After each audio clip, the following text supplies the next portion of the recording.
नमस्कार दोस्तों। स्पेन के प्राइम मिनिस्टर पेड्रो सैnchez इंडिया के विजिट पे आए हुए हैं एंड इनकी विजिट 28 अक्टूबर से लेके 30 अक्टूबर तक रहेगी। उनकी वेलकम के लिए शोभा यात्रा के द्वारा उनका वेलकम किया गया है एंड उन्होंने इंडिया के प्राइम मिनिस्टर नरेंद्र मोदी जी के साथ गुजरात में रोड शो में उन्होंने पार्टिसिपेट किया। स्पेन एंड इंडिया के बीच में बायलैटरल टॉक्स हुई थी। ये bilateral talks Lakshmi Vilas palace में मीटिंग इनोग्रेट किया गया था एंड जो उनका मेन आने का मोटिव है वो इंडिया एंड जो स्पेन है के द्वारा न केवल बायलैटरल टॉक्स करना और बल्कि जो फाइनल असेंबली लाइन यानी PAL plant of BSc 295 medium lift tactical transport aircraft of the Indian air force का जो प्लांट है उसका इनॉग्रेशन करना था। यानी एफएएल का इनॉग्रेशन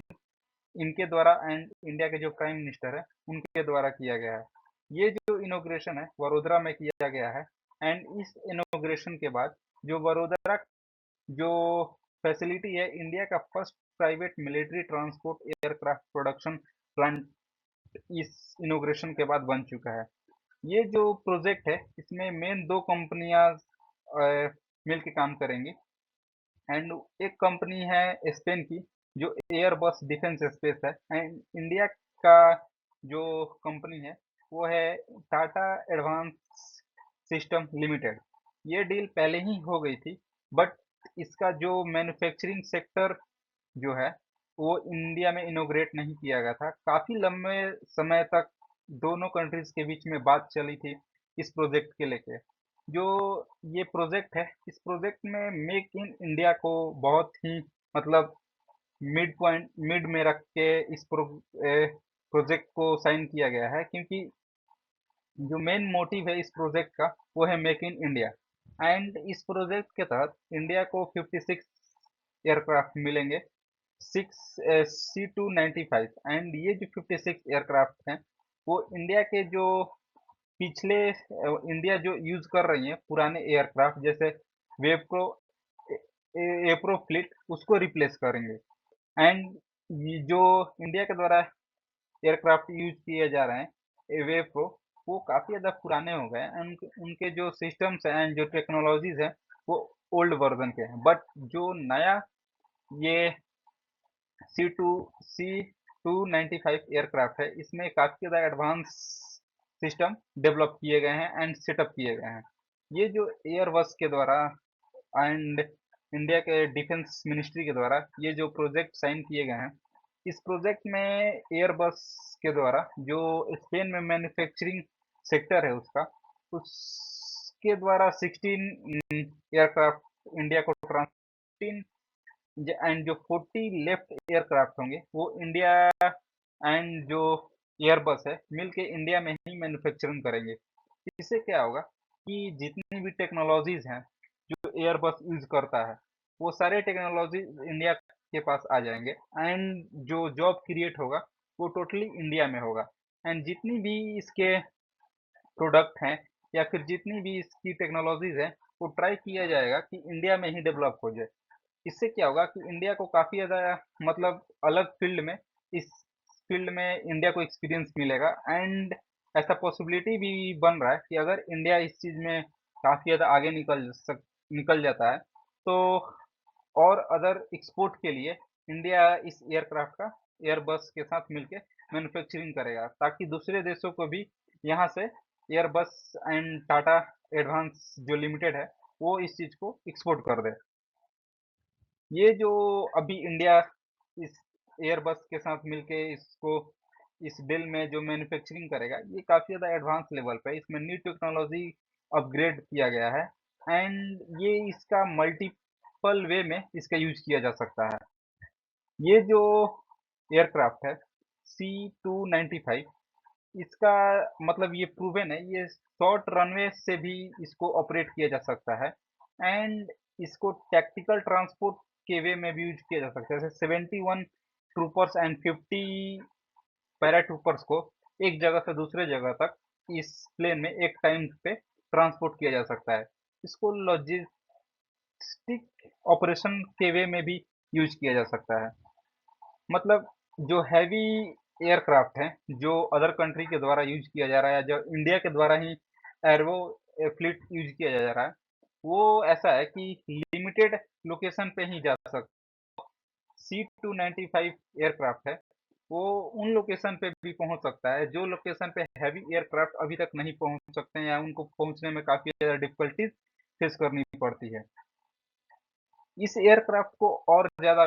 और मल्टीपल वे में यूज़ किया जा सकता है, जैसे air drops of paratroopers and loads को भी कहीं अगर लैंड कराना हो या गिराना हो, या पैराट्रूपर्स जो एयर ड्रॉप किए जाते हैं, उनके वे में भी इस एयरक्राफ्ट का यूज़ किया जा सकता है। अगर कहीं भी कैजुअलिटी होती है लार्ज नंबर में, उस वे में भी जो पेशेंट होते हैं एंड जो मेडिकल एक्सक्लेवेशन होता है उस वे में भी इसको यूज किया जा सकता है। जैसे हमने देखा कि कोविड-19 में जब लार्ज नंबर ऑफ केसेस बढ़ रहे थे एंड जो सीटें एक प्लेस से दूसरे प्लेस तक पीपल्स को एंड जो पेपर पेशेंट्स थे उनको ट्रांसपोर्ट करना था, तो इस एयरक्राफ्ट के थ्रू भी पीपल्स को ट्रांसपोर्ट किया गया था। जब Ukraine and Russia situation war situation बनी थी, तो इंडियन के जो सिटी स्टूडेंट थे यूक्रेन से लाने के लिए इसी एयरक्राफ्ट का यूज किया गया था। एंड इसको न केवल लिमिटेड वे में यूज किया गया है, बट इंडिया के द्वारा इसको काफी ज्यादा लार्ज वे में भी यूज किया गया है। ये एयरक्राफ्ट स्पेशल मिशन के लिए भी यूज किया जा सकता है, जैसे डिजास्टर रिस्पॉन्सिबल रिस्पॉन्स में भी इसको यूज किया जा सकता है एंड मैरीटाइम पेट्रोल ड्यूटीज में भी इस एयरक्राफ्ट का यूज किया जा सकता है, इंडियन मिलिट्री के द्वारा एंड एयरफोर्स के द्वारा। ये जो डील है एयरबस एंड स्पेन के बीच में जो हुई जो एयरबस स्पेन की कंपनी है उसके बीच में जो डील है वो 2.5 मिलियन का डील है एंड इसमें इंडिया को 56 एयरक्राफ्ट मिलने वाले हैं। जो मैंने पहले ही बता दिया था कि 16 एयरक्राफ्ट एयरबस इंडिया को मैन्युफैक्चरिंग कंपनी है वो बना के देगी एंड जो 14 लेफ्ट एयरक्राफ्ट होंगे 40 वो इंडिया के अंदर ही मैन्युफैक्चरिंग किए जाएंगे। अभी तक एयरबस के द्वारा इंडिया को 6 एयरक्राफ्ट डिलीवर्ड किए किए जा चुके हैं एंड इंडिया इनको करंटली यूज भी कर रही है बहुत अच्छे तरीके से। जो पीएल पीएल प्लांट है वडोदरा में, ये ऐसा माना जा रहा है कि इंडिया का जो फर्स्ट इंडिया में मैन्युफैक्चर होके आईएएफ को मिलेगा वो 2016 में मिलेगा, 2026 में मिलेगा, ऐसा पॉसिबिलिटीज है, एक्सपेक्ट किया जा रहा है। एंड जो 56 यानी लास्ट एयरक्राफ्ट है वो 2031 में इंडियन एयरफोर्स को डिलीवर किया कर दिया जाएगा। ये जो पीएलए वडोदरा में जो प्लांट सेटअप किया गया है, ये ऐसा माना जा रहा है कि ये बहुत ज़्यादा इंडिया के लिए बेनिफिशियल है, क्योंकि इससे इंडिया के पास अदर वे में जो टेक्नोलॉजीज आएंगी उससे तो फायदा ही होगा ही एंड इसमें जो स्किल्ड पीपल हैं उनको भी इस फील्ड में जॉब मिल सकती है and high amount of the job creation इस फील्ड में हो सकता है। ये जो ग्रुप है जो बन ग्रुप जो मैन्युफैक्चरिंग करेंगे उसमें न केवल इंडिया का टाटा टाटा का ग्रुप है, बट और सारे ग्रुप सेक्टर इस फील्ड में इस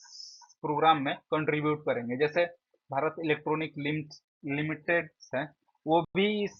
प्रोग्राम में अपना कुछ कंट्रीब्यूशन देगा। भारत डायनेमिक लिमिटेड है एंड जो प्राइवेट एमएसई एमएसईएमएस है वो भी देगा। ये जो फाइनल प्रोजेक्ट है ये पहले केवल मतलब ऐसा था कि स्पेन में ही इसको मैन्युफैक्चरिंग किया गया था, बट इंडिया के इस डील के बाद एयरबस का ये पहला ऐसा प्रोजेक्ट है जो अपनी मैन्युफैक्चरिंग सेक्टर किसी स्पेन को छोड़ के किसी और कंट्री में सेटअप करेगी। ये इंडिया के लिए काफी ज्यादा बड़ी चीज है, क्योंकि जो इंडिया का मेन मोटिव है मेक इन इंडिया एंड इस मोटिव के तहत इंडिया चाहता है कि जितनी भी टेक्नोलॉजीज हैं वो तो अभी डायरेक्ट टेक्नो जितनी भी टेक्नोलॉजीज अदर कंट्री यूज करती हैं उस लेवल का टेक्नोलॉजीज मतलब शॉर्ट टाइम में डेवलप नहीं किया जा सकता है। बट इंडिया ट्राई कर रहा है कि मेक इन इंडिया के तहत उन कंट्रीज को ऐसा प्रॉफिट पहुंचा के उनके टेक्नोलॉजीज को इंडिया खुद अपने कंट्री के अंदर लाए एंड उस टेक्नोलॉजी को लर्न करके इंडिया खुद से ही उस प्रोडक्ट को क्रिएट करे एंड दूसरे कंट्रीज को एक्सपोर्ट करे। इससे क्या होगा कि इंडिया में मैन्युफैक्चरिंग सेक्टर का काफी ज्यादा एक्सपेंड होगा एंड इंडिया में जॉब भी बहुत हाई लेवल पे क्रिएट होंगे यूथ्स के लिए। इससे इंडिया को भी बेनिफिशरीज होगी काफी लेवल पे एंड जो कंट्रीज इंडिया के साथ इस फील्ड में काम करेंगी उनको भी। तो ये जो अभी जो सेटअप्स बन रहे थे स्पेन में इसमें न केवल सी 92 का ही मैन्युफैक्चरिंग किया जाता था बस एयरबस के द्वारा उसका एक और एयरबस एयरक्राफ्ट है जो A400 है उसको भी मैन्युफैक्चरिंग किया जा सकता है किया गया है किया जाता है एंड अभी ये इंडिया उसका फर्स्ट ऐसा मतलब प्लांट उन्होंने लगाया है कि जो इंडिया अपने कंट्री से अंदर बाहर मैन्युफैक्चरिंग करेंगे। इस एयरक्राफ्ट का और सारे बहुत सारे जो मिलिट्री फोर्सेज हैं जो एयर फोर्सेज हैं वो यूज करते हैं जैसे कनाडा के द्वारा भी इसका यूज किया जाता है एंड कनाडा के द्वारा और पॉलिश के द्वारा भी यूज किया जा सकता है किया किया जा रहा है इंडिया के द्वारा भी एंड सम अदर कंट्रीज हैं जो इस एयरक्राफ्ट का यूज करते हैं। तो इंडिया के लिए काफी ज्यादा बड़ी अचीवमेंट है कि ऐसी डील साइन करना जो अपने अंदर अपने कंट्री के अंदर उस टेक्नोलॉजी को लाना जो अभी तक खुद को उस चीज से रोका हुआ था कि दूसरे कंट्री से उस टेक्नोलॉजी को शेयर करना। तो अभी तक जितनी अपडेट थी मैंने आपको दे दी। वीडियो अच्छा लगा हो तो लाइक एंड सब्सक्राइब कर दें। Thank you for watching this video.